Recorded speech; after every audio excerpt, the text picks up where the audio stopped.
kulanti wanaagsan daawadayaal kuna soo dhawaada barnaamijka wararkii ugu dambeeyay ee Soomaaliya. qodobadan maanta barnaamijkeena ku soo qaadi doonana waxaa ka mid ah wararkii ugu dambeeyay ee shirka dawladda federaalka iyo maamul goboleedyada dalka oo saaka ka furmaya Muqdisho.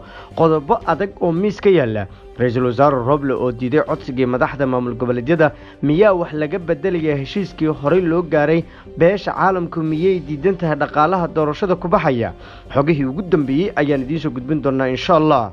qodobadeena kalena waxaa ka mid ah shirar iyo kulamo gaargaar ah oo xalay ka dhacay Muqdisho. xogta kulan xasaasi ah oo ay wada yeesheen Axmed Qoorqoor Laftigaran iyo Fahad Yaasiin ayaan idiin soo gudbin doonaa waxyaabaha looga hadlay xukuumadda Soomaaliya oo xareysay gudiyadii doorashada ee uu dhawaan magacaabay ra'iisul wasaare Rooble. Saadiq John oo dhaqdhaqaaqyo ciidan ka bilaabay Dhuusamareeb. maxay ka ogtahay villa Soomaaliya dhaqdhaqaaqyada Saadiq John? ma waxa uu ku shaqeynayaa amarka madaxweynaha Galmudug? xogo faahfaahsan ayaan idiin soo gudbin doonaa. qodobadaas ku faahfaahin doona barnaamijkeena insha Allah waana subax Axad 27 bisha 6 ee June sanadka 2021. barnaamijkan wararka Soomaaliya oo midaan ku soo gudbinayno dhammaan dhacdooyinka dalka. haddaba daawada ka qayb qaado dib u dhiska dalka inagoo ka dheeraanayna wax walba oo dib inoo celin kara. waad ku mahadsantihiin taasna la fahantaan fadlan la faafiyo wararkan oo gaarsiiya saaxiibadiina adinkoo ku shargareynaya baraha bulshada. mahadsanidin. maanta waa 27 bisha June ee markaasi sanadkan waxay ku beegan tahay maalintii ay xornimada qaateen walaalaheena Djibouti dalkaynu walaalahanahay ee Djibouti. waxaanu leenahay hambalyo waxa ay markaasi heryada gumaysiga iska dul qaadeen muddo 40 sanadood ka badan hadda laga joogo. waxaanu leenahay gumaystaas Faransiiska sidaad uga xorowdeen hambalyo. maalintiinana waxaanu leenahay hambalyo. waatahay ku bilowno wararkeena. waxaa maanta magaalada Muqdisho ka furmaya shirkii dawladda federaalka iyo maamul goboleedyada oo looga hadlayo arrimaha doorashada. waxaa xalay magaalada Muqdisho ku hoyday madaxda maamul goboleedyada waxaana dhacay kulamo siyaasadeed oo gooni ah. ra'iisul wasaaraha dalka Maxamed Xuseen Rooble ayaa fariimo soo dhaweynaa u diray madaxda maamul goboleedyada inkastoo Muqdisho ka maqan yahay madaxweyne Cali Gudlaabe oo Turkiga ku sugan. dibna shirka uga qayb gali doona inkastoo uu furitaanka shirka uu aalada Zoom-ka kaga soo qayb gali doono. hadalhayn weyn ayaa ka dhalatay qodobada shirka looga hadlayo inkastoo dhawaan lagu heshiiyey in doorashada dalka ay ku dhacdo 2 bilood gudahood iyada oo la raacayo heshiiskii 17 September. ila wareedyo aan horay ula hadalnay ayaa sheegaya in madaxdu ay dood kale ka geli doonaan qodobada qaar gaar ahaan deegaan doorashada kadib markii maamulada qaar ay cabasho ka keeneen. warar aan helnay waxa ay sheegayaan in ra'iisul wasaare Rooble uu diiday in la furo heshiiskaas maadaama taas ay keenayso xiisad siyaasadeed oo hor leh. haddaba sidee ayay ku timid qorshaha wax ka bedelka heshiiska iyo in hal degmo lagu soo koobo doorashada? warar ay warqad TV heshay ayaa sheegaya in arintan ay ku timid kadib markii beesha caalamku ay sheegtay in aysan bixin karin qarashka ku baxaya doorashada. beesha caalamka ayaa soo jeediyay in marka hore la qabto doorashada xildhibaanada aqalka sare bisha Agoosto ilaa iyo dhamaadka sanadkana la qabto doorashada golaha shacabka iyo tan madaxtooyada. sidoo kale beesha caalamka ayaa sheegtay in qiimaha ku baxaya 2 deegaan doorasho ay tahay mid muddo dheer u baahan sidaasna ayna markaasi ku dhalatay dooda ah in maamul goboleedyada qaar ay soo jeediyaan in heshiiska la furo hal deegaan doorashona lagu soo koobo. si kastaba ra'iisul wasaaraha dalka iyo qaar ka mid ah madaxda maamul goboleedyada ayaa diiday in la furo heshiiskaas maadaama ay dood siyaasadeed ka dhalan karto. ra'iisul wasaaraha dalka ayaa sidoo kale arintan kala hadlay madaxweyne Farmaajo waxaana ay villa Soomaaliya soo dhaweysay go'aanka uu ka qaatay madaxa xukuumadda arrinkan. haddaba maxaa looga hadlayaa shirka maanta furmaya? qodobada looga hadlayo waxa ugu horeyn doona ama ugu muhiimsan 1 wixii ilaa iyo haatan qabsoomay. 2 magacaabidda hoggaanka gudiyada doorashada. 3 qiimeynta dhaqaalaha ku baxaya doorashada oo lagu qiyaasay ilaa iyo 20 milyan oo dollarka Mareykanka ah. 4 in la kordhiyo muddada ay doorashada ku dhacayso oo haatan ay ka harsan tahay muddo ka yar 1 bil. si kastaba shirkan ayaa socon doona ilaa iyo dhamaadka toddobaadkan iyada oo la filayo in qodobo laga soo saaro. haddaba wararkii ku soo kordha dib ayaan idinkala soo socodsiin doonaa insha Allah. wararkeena dambe ayaadna ku daawan doontaan. weli janalka warqaad t v ee nagala socotaane magaalada muqdisho xalay waxaa ka dhacay shirar gaargaar ah kuwaasoo isku arkeen madaxda dowlad goboleedyada iyo mas-uuliyiin ka tirsan dowladda soomaaliya. kulankii ugu muhiimsanaa waxa uu ka dhacay xarunta habar khadiijo ee looga taliyo nabad sugidda iyo sirdoonka qaranka soomaaliya, waxaana yeeshay axmed qorqor iyo lafta gareen oo dhinaca iyo fahad yaasiin xaaji daahir taliyaha nabad sugidda iyo sirdoonka qaranka soomaaliya. inkastoo kulankaas aan xog badan laga hayn, haddana warar hoose ayaa sheegaya in labadan mas-uul ee madaxweyne goboleedyada ah iyo taliyaha niisa ay ka wada hadleen arrimaha doorashada, islamarkaana ay qaateen mowqif midaysan oo ku aadan inaan wax laga bedelin heshiiskii 17 Sebtembar. villa Soomaaliya ayaa aada ugu ololeynaysa in heshiiska hore loo saxeexo ee 17 Sebtembar aan waxba laga bedelin, taas oo dhabarjab ku noqonaysa madaxweynayaasha dowlad goboleedyada qaarkood.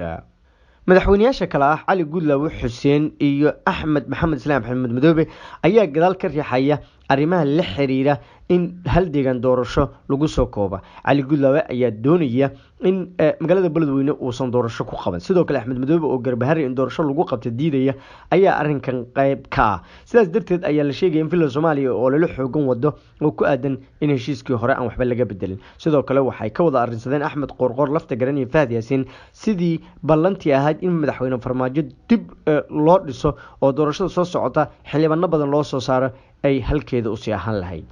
dhinaca kalena xukuumadda Soomaaliya ayaa xareysay guddiyada doorashada ee u dhowaan magacaabay ra-iisul wasaare maxamed xuseen Rooble.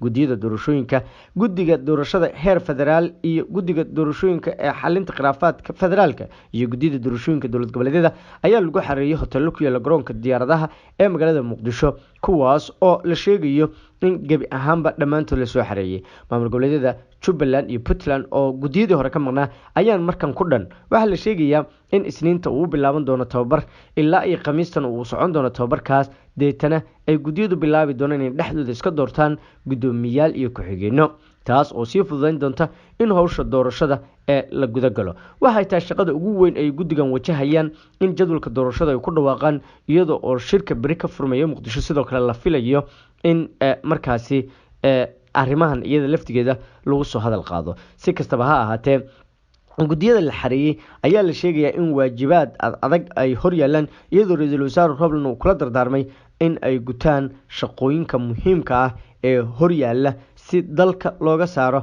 xaaladda adag ee jahwareerka ah ee uu ku sugan yahay. Soomaaliya ayaa ku socota wadadii doorashooyinka, iyadoo guud ahaan haatan madaxdu ay u muuqato in isfaham siyaasadeed uu ka dhaxeeyo oo xagga doorashada loogu sii siqayo.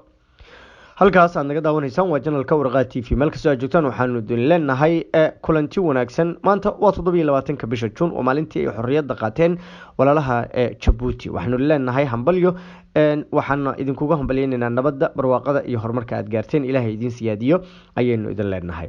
daawada haddii ku taa markii kugu horreysay janalkana soo boqoto, waxaan si xushmad iyo qadarin ku dheehanta kaaga codsanaynaa inaad janalkeena subscribe tiraado oo aad rukumato, sidoo kale furo gambaleelka si aad u noqoto daawadaha koowaad ee hela wararkii ugu dambeeyay ee Soomaaliya ee aynu halkan ku baahino maalintii 3 jeer ama 24 saacba 3 jeer. waad ku mahadsantihiin intiina channelkan ku taxan sida aad wararkeena iyo warbixinadeena ula socotaan. share gareeya oo la wadaaga saaxiibadiina ku xiran ee baraha bulshada, idinkoo ku share gareynaya Facebook, Twitterka iyo WhatsAppka, oo dhammaanba saaxiibada aad ku leedihiin aad ku gaarsiin kartaan wararkan. waad ku mahadsantihiin sida aad noola socotaan. markana aan fiirino daawadayaal war goordhow na soo gaaray. maamul goboleedka Soomaaliyeed ee Hirshabelle ayaa qaadacay shirka maanta ka furmaya magaalada Muqdisho ee caasimadda Soomaaliya. warmurtiyeed ka soo baxay dowlad goboleedka Hirshabelle ee markaasi lagu daabacay baraha bulshada ayaa waxaa lagu sheegay in maamulka Hirshabelle uusan qayb ka ahayn shirka maanta ka furmaya magaalada Muqdisho. waxaana lagu yiri war saxaafadeedka ka soo baxay dowladda Hirshabelle waxa ay cadeynaysaa in aysan qayb ka ahayn shirka golaha wadatashiga qaran ee dowladda federaalka, dowladaha xubnaha ka ah iyo maamulka gobolka Banaadir ee maanta ka furmaya magaalada Muqdisho. dowladda Hirshabelle maadaama aysan talo ku lahayn qabsoomidda shirka, wixii ka soo baxa ma noqon doonaan baa lagu yiri wax quseeya dowladda Hirshabelle. ugu dambeyntii Hirshabelle waxa ay dhowri doontaa fulinta heshiiskii 17 Sebtembar iyo kii 27 May ee lagu saxeexay magaalada Muqdisho. dhammaad xafiiska warfaafinta madaxtooyada Hirshabelle. bayaankaas ayaa laga soo saaray maamulka Hirshabelle. ugu dambeyntiina haddii aanu firino dhinaca iyo galmudug saadiq john taliyihii hore ee qaybta guud ee booliiska gobolka banaadir oo dhowaan tegay magaalada dhuusmareeb ee caasimada dowlad goboleedka galmudug ayaa lagu soo waramayaa in dhaqdhaqaaqyo ciidan uu ka wado magaaladaasi. saadiq john ayaa la sheegayaa in gaadiid cusub oo dagaalka ah iyo ciidamo badan uu qorayo iyada oo dhaqdhaqaaq aan qarsooneyn oo xagga ciidamada uu ka wado magaalada dhuusmareeb. ila xogagaal ah oo ku sugan dhuusmareeb waxay u sheegeen warqaad TV in saadiq john uu howlo ciidan oo aad u xoog leh uu ku lug leeyahay.